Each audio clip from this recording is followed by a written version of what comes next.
First this evening, a battle is brewing between the Director of Public Prosecution's DPP, Paula Llewellyn, and Senior Deputy DPP, Catherine Pike. In a letter to the government, Ms. Pike not only called for a new DPP, but appealed for an investigation into the operations of the office. But as Kelisha Williams reports, Ms. Llewellyn fired back, describing Ms. Pike as a bully who has always been bitterly resentful and upset that she is not the boss. It's a clash between prosecutors. First, Senior DPP Catherine Pike sent a letter to the Prime Minister and the Justice Minister not to extend the tenure of DPP Paula Llewellyn and select a new DPP. She stressed that there is a plethora of problems plaguing her office which should be investigated. One, Ms. Pike said she and other prosecutors have concerns about the growth and validity of the office under Llewellyn's leadership.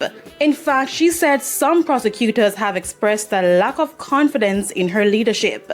Two, Ms. Pike indicated that under the office of the current director, the office has consistently lost some of the most gifted legal minds, and the attrition rate has never been as high as currently being experienced in the past 7 years in the history of the office. And she indicated that there are many persons seeking to leave. Three, she noted that of the 56 prosecutors employed to the office of the DPP, less than 50% have experience of 5 years and over. She noted in an era of trial readiness and case management, inexperienced prosecutors are being asked to represent the state's interest in complex and serious cases. She also cited the absence of the prosecutors from the DPP's office appearing before the UK-based Privy Council since 2008. Ms. Pike suggests the government conduct a poll to find out whether the members of staff are in support of Llewellyn's leadership.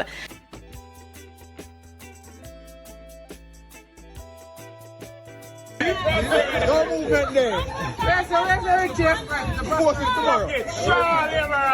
Floyd Green resigned his post following public uproar last year over this video which showed persons at the R Hotel seemingly mocking the No Movement Day introduced by the government to curtail the spread of the coronavirus. Mr. Green apologized for his actions. He was recently reappointed to the cabinet by Prime Minister Andrew Holness as Minister without portfolio in the Office of the Prime Minister.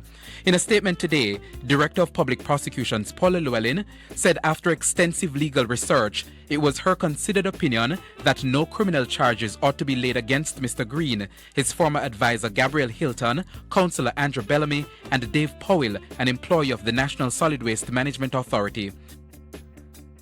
The other issue is that the persons seen in the video were at our hotel on a day which was declared a no movement day.